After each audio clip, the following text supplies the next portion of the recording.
All right, so we see here another beauty prize, right? Beauty prize, yes, against Grandmaster Pavlovic from Yugoslavia, and we played this game in a very important tournament in Switzerland, in Lugano. Lugano, okay.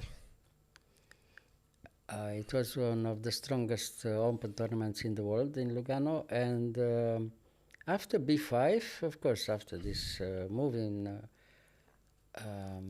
our game, we have the so-called Benko Gambit or Benko Volga Gambit.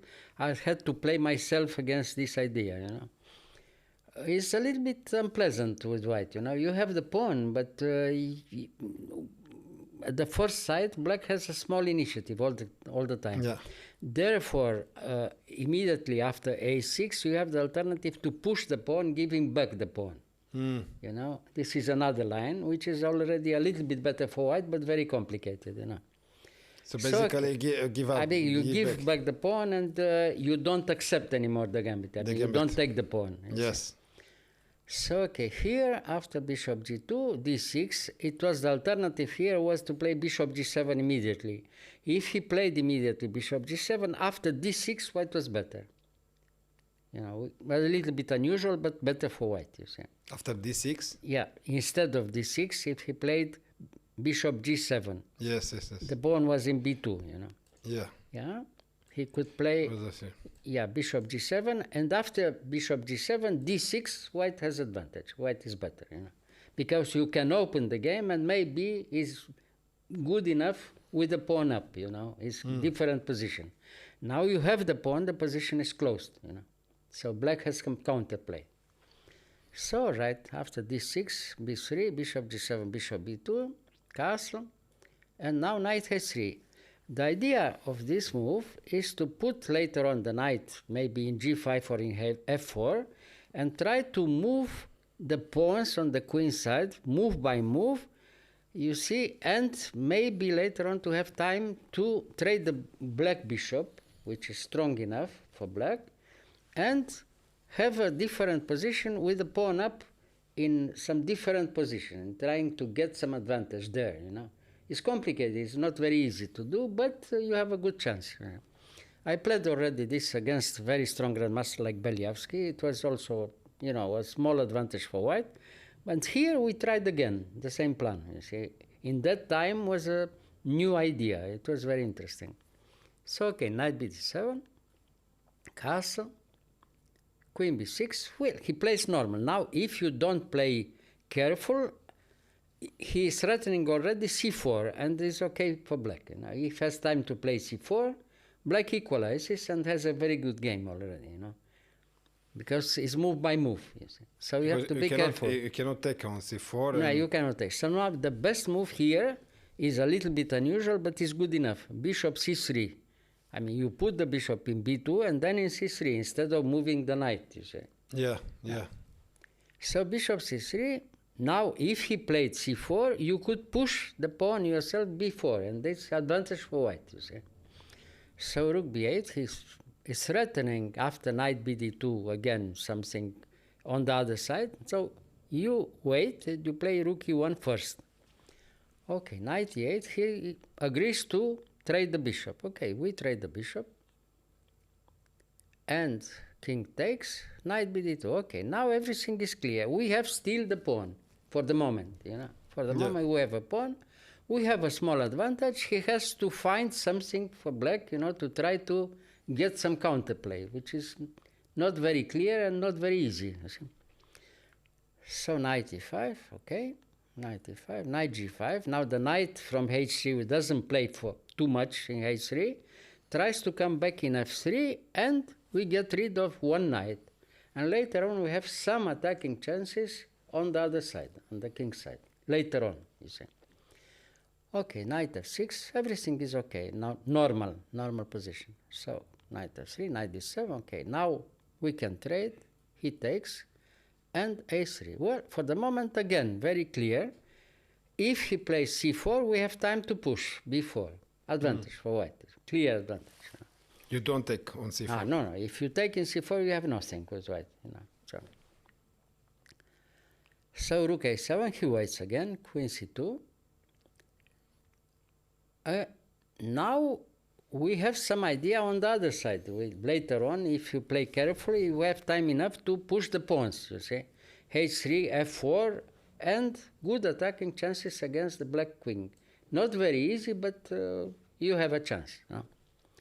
H3, we prepare, move F4. Now, everything is very clear. The idea for black to defend is probably the best, to put the pawns on black, and the knight in F7 to control the squares, defensive for black. This pawn here on H3 he controls the pawn, the knight G4. If you play F4 immediately, he could play the knight in G4, and tactical chance, somehow.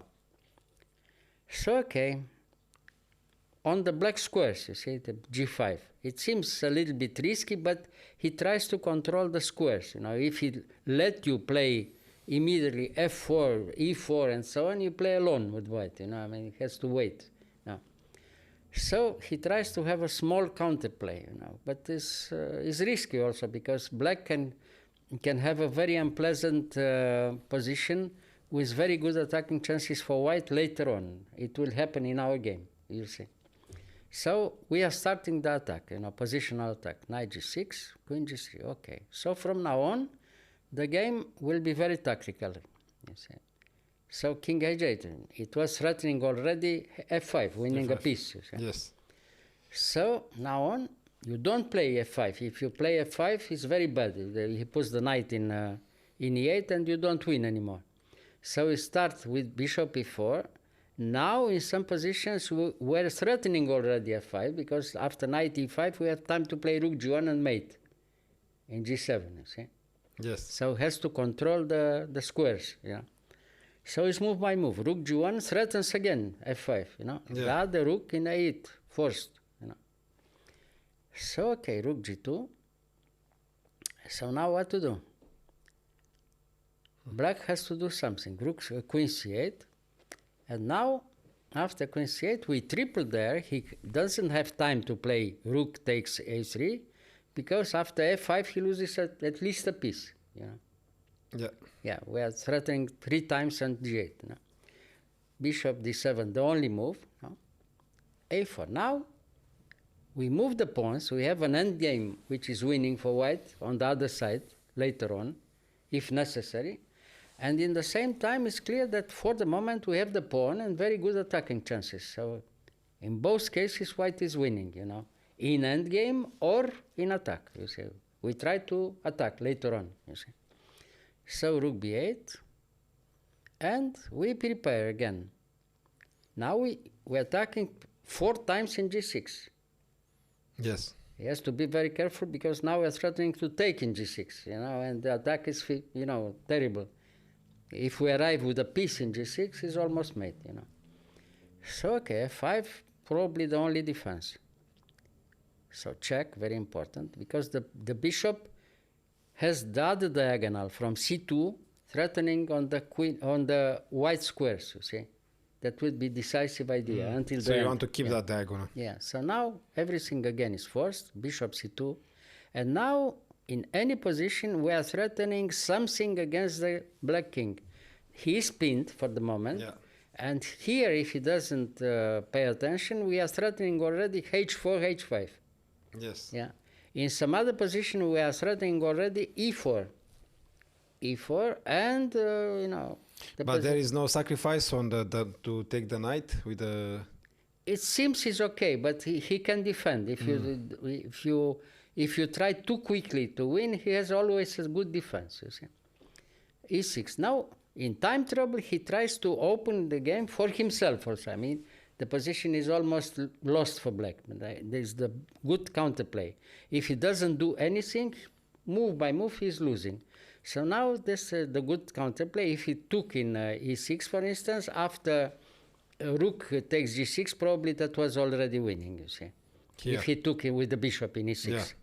But after bishop C6, well, now he must take, and we take with the rook, and it's almost Zugzwang here, Yeah.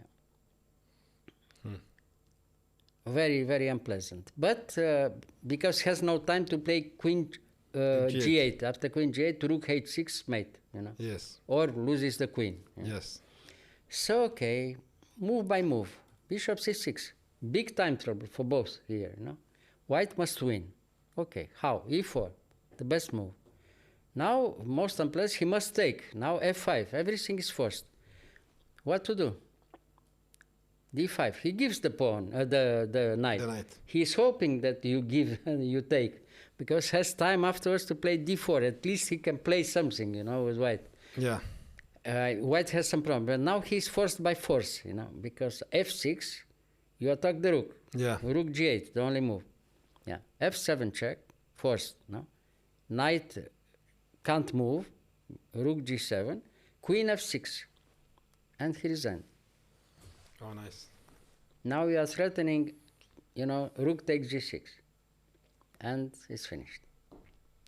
But it was forced. Now the problem is that he can't play queen D8. If he plays queen D8, again he's lost by force. Even if you give the rook, probably you win in any case, even if you take in G6 immediately.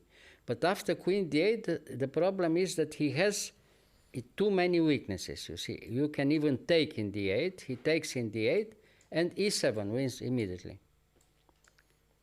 Or rook takes G6 and D7. Both cases wins immediately. The pawns are terrible. 2 pawns, passed pawns like this win in any position. Yeah. Beauty prize again. He has also here 2 passed pawns, but they're Well, too far away. too far away and too late, Too late to the party. Yeah. You have to move very quickly, because, the speed is very important also. Nice. Very nice game, yeah. True. Beauty prize, yeah. Beautiful. Thank you, Mr. Gheorghiu. You're welcome.